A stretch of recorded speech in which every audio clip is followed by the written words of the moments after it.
കടലിന് നടുവിൽപ്പെട്ട അനുഭവം എന്നൊക്കെ പറയുന്നത് പോലെ ഒരു അനുഭവമായി. ഞാൻ വേഗം തന്നെ ഈ സ്ത്രീയോട് ചോദിച്ചു, ചേച്ചിക്ക് എന്താ ഇത്ര നിർബന്ധം ഇയാൾ കുമ്പസാരിക്കണമെന്ന്. അപ്പോഴാ ചേച്ചി എന്നോട് പറയാണ്, 48 വർഷമായി ഇയാൾ കുമ്പസാരിച്ചിട്ട്, കെട്ടുകുമ്പസാരം പോലും ഇയാൾ നടത്തിയിട്ടില്ല. പ്രശ്നം, ഇയാളുടെ കഴുത്തിലൊരു മുഴയുണ്ട്. കഴുത്തിലെ ഈ മുഴ 48 വർഷം പഴക്കമുള്ളതാണ്. ഈ സ്ത്രീയോട് പറയാണ്, 48 വർഷം പഴക്കമുള്ളൊരു മുഴയാണ്.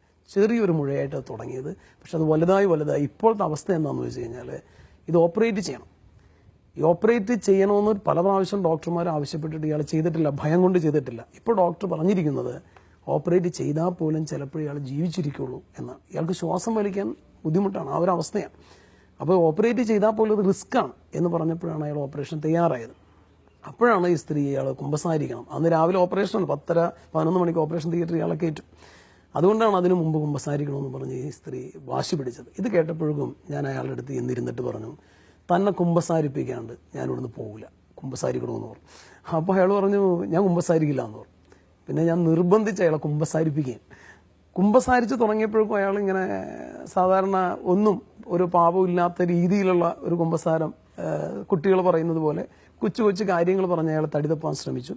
ആ സമയത്ത് ഞാൻ അയാളോട്, ഇപ്പോൾ അങ്ങനെ ഉദാഹരണത്തിന് ചില കുട്ടികൾ നമ്മളോട് കുമ്പസാരിക്കും, അപ്പം പറഞ്ഞിട്ട് കേട്ടിട്ടില്ല, അമ്മ പറഞ്ഞിട്ട് കേട്ടിട്ടില്ല, ചേട്ടൻ പറഞ്ഞിട്ട് കേട്ടിട്ടില്ല, ചേച്ചി പറഞ്ഞിട്ട് കേട്ടിട്ടില്ല എന്നൊക്കെ പറഞ്ഞപ്പോൾ ഒരു കുട്ടിയോട് ഒരു ദിവസം ഞാൻ ചോദിച്ചു, അച്ഛൻ പറയണ മോക്ക് കേൾക്കാവോ എന്ന് ചോദിച്ചു. എന്ന് പറഞ്ഞാൽ ചില ആളുകൾ നമ്മളോട് കുമ്പസാരത്തിൻ്റെ കാര്യങ്ങളൊക്കെ പറയുമ്പോൾ എങ്ങും തൊടാതെ പറയുന്ന മുതിർന്നവർ പോലും അച്ഛന് മനസ്സിലാവാത്ത രീതിയിൽ കുമ്പസാരിക്കുന്ന കുറേ ആളുകളൊക്കെ ഉണ്ടല്ലോ. അപ്പോൾ ഇയാൾ ആ രീതിയിൽ കുമ്പസാരിച്ചപ്പോൾ എനിക്ക് മനസ്സിലായി, ഒരു 48 വർഷം പഴക്കമുള്ള ഒരു കുമ്പസാരം എന്ന നിലയിൽ ഇയാൾ കുമ്പസാരിക്കാൻ അറിയില്ല. ഞാൻ ഇയാളെ കുമ്പസാരത്തിന് ഒരുക്കിയതിന് ശേഷം ഇയാൾ ആ 48 വർഷത്തെ അയാളുടെ പഴയകാല ജീവിതത്തിലേക്ക് തിരിഞ്ഞു പോയിട്ട് അയാൾ കുമ്പസാരിക്കാൻ തുടങ്ങി.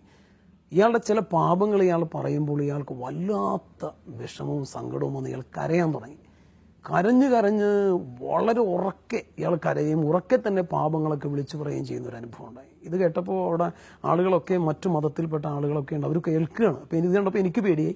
ഞാൻ ഈ ചേട്ടനോട് പറഞ്ഞു, ചേട്ടാ ശബ്ദം കുറച്ച് പറഞ്ഞാൽ മതി, പതുക്കെ പറഞ്ഞാൽ മതി. പക്ഷേ അയാൾക്ക് ശബ്ദം കുറച്ച് പറയാൻ പറ്റിയില്ല, അതിലിങ്ങനെ ഭയങ്കര ശബ്ദത്തിൽ ഇങ്ങനെ കുമ്പസാരിക്കുക. അവസാനം ഞാൻ ആബ്സൊല്യൂഷനൊക്കെ കൊടുത്തു, പ്രായശ്ചിത്തമൊക്കെ അയാളുടെ കൂടെ നിന്ന് ചെയ്തിട്ട് ഞാൻ തിരിച്ചു പോന്ന് കഴിഞ്ഞപ്പോഴൊക്കെയാണ് പെട്ടെന്ന് ഈ സ്ത്രീ വീണ്ടും എൻ്റെ പുറകെ ഓടി വന്നിരിക്കുക. ഞാൻ താഴത്തെത്താറായി, ഓടി വന്നിരിക്കുകയാണ്, അച്ഛൻ ഒന്നും കൂടി വരണം. അപ്പോൾ ഞാൻ ചോദിച്ചു, എന്താണെന്ന് ചോദിച്ചു. അച്ഛൻ ഒന്നും കൂടി വരണോ, കാര്യം പറയാനില്ല. ഞാൻ വേഗം തന്നെ ഈ സ്ത്രീയുടെ പിന്നാലെ ഒന്നുകൂടി ചെല്ലുകയാണ്. ചെന്ന് കഴിഞ്ഞപ്പോൾ അവസ്ഥ എന്താണെന്ന് വെച്ച് കഴിഞ്ഞാൽ, ഈ കുമ്പസാരം കഴിഞ്ഞ ഉടനെ തന്നെ ഇയാളുടെ കഴുത്തിലെ മുഴ അപ്രത്യക്ഷമായി പോയി.